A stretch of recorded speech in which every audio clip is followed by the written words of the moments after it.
2018 Infiniti QX80 price and review. Big three-row SUVs have become de facto flagships for certain luxury brands. Think Cadillac Escalade, of course, and the all-new Lincoln Navigator.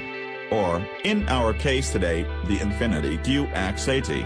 While these brands have struggled to compete with their sedans against the flagship of flagships, the Mercedes-Benz S-Class, their body-on-frame SUVs offer much of the luxury of the S-Class, throw in high-level towing and some off-road capabilities, and return huge profit margins. Infiniti unveiled a 2018 model year facelift of its relatively low-volume, high-profit QX80 recently at the 2017 Dubai International Motor Show because the Middle East, along with Russia and the US, is one of this model's most important markets. In fact, Infiniti sells the QX80 in just 27 of the luxury brand's 50 markets, so 23 go without this flagship.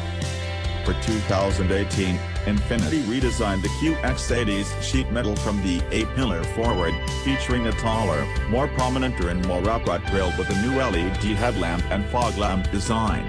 Sheet metal of the liftgate has been redesigned, as well as the tail lamps and rear bumper finisher. A new 20-inch wheel design is standard, and there are new 22-inch optional forged aluminum alloy wheels. When fitted with the 22s, the SUV rides on 275/50 or 22 all-season tires with a slightly softer sidewall. According to product planning senior manager Anand Patel, this helps enhance what he calls a comfort-focused suspension. The QX80 has relied on its hydraulic body motion control to mitigate the vehicle's relatively soft ride since the 2011 model year. The suspension's automatic leveling system also is standard, and the QX80 comes with either rear-wheel drive or four-wheel drive. As before, 4WD settings are automatic, 4 high and 4 low. This all works well enough that the 2018 Infiniti QX80 doesn't feel like a body-on-frame vehicle with the usual sideways shake on rough and crumbled roads. Like the old model, the new one is the most comfortable competitor in the big luxury SUV segment, and was able to handle the gentle sweeping curves on the coastal roads near Charleston with good body control. The carryover 400 horsepower 5.6-liter provides the sort of acceleration you'd expect from a big V8 powering a big and heavy SUV. Nice motorboat gurgle under full throttle. Though it's far from the first luxury vehicle thus described, inspiration for the QX80, especially its updated cabin, was a luxury jet, Patel says. And yet, it's a ground-bound luxe jet that can withstand kids.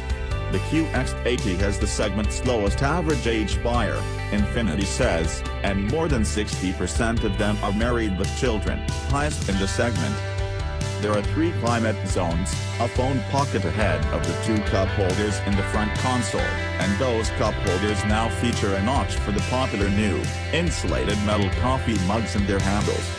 There's a new information, entertainment screen with high resolution, though its 8-inch diagonal size is a bit small in this age of Tesla wannabes, plus 2 additional USB ports, and wireless headphones for the rear entertainment system. A new digital rear-view mirror operates off the rear camera, so you can see what's behind you even if you have all passengers in the third row, or luggage piled up to the headliner. It's adjustable for height and brightness, and like GM's digital rear-view mirror, you can turn it off and use it as a regular mirror if you prefer. The 2018 Infiniti QX80 is available with 2 grades of interior leather, including a semi-aniline upgrade and both with a stain-resistant coating.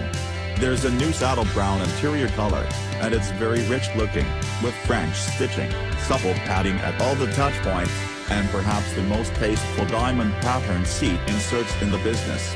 The seats remain comfortable even after a few hours, with breaks of driving or riding. You don't sit too high on the cushion, nor do they envelop you. Second row leg and headroom is ample, and the seats flip and tumble easily for access to the third row, which is, well, the third row. It offers decent headroom, however, and even legroom isn't bad, at least for shorter rides. The wood grain style plastic on the dash and center stack was less impressive. On the dash, it's a thin horizontal strip above the glove box and airbag, though it's directly in the front passenger's line of sight.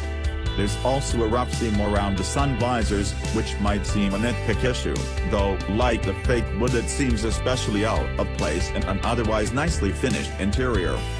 Infiniti also has added new driver assist automation features.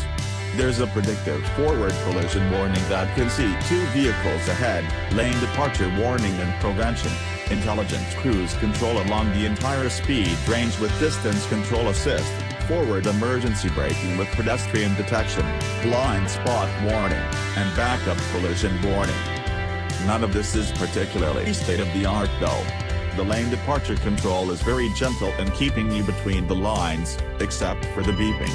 This is no Nissan ProPilot Assist, which itself is no Cadillac Super Cruise. After all, the 2018 Infiniti QX80 is a mid-cycle update of the 11 Infiniti QX80, a refresh that will carry the model through the recent launch of the new Lincoln Navigator, and through the much-anticipated launch of the next-generation Cadillac Escalade, which is expected just ahead of an all-new Infiniti QX80 coming about the 2021 model year. Mid-cycle updates don't allow for the latest in automation and connectivity if the basic platform is 7 years old. With no changes to the powertrain, EPA fuel economy remains a thirsty 14/20ths of a mile per gallon city, highway for the RWD model, and 13/19 for the 4WD model. So long as gas remains cheap and available, that shouldn't be an issue for target customers. Young families will have to decide whether they want to forego some of the latest gadgetry in order to get what's probably the quietest, most comfortable luxury land jet in the segment.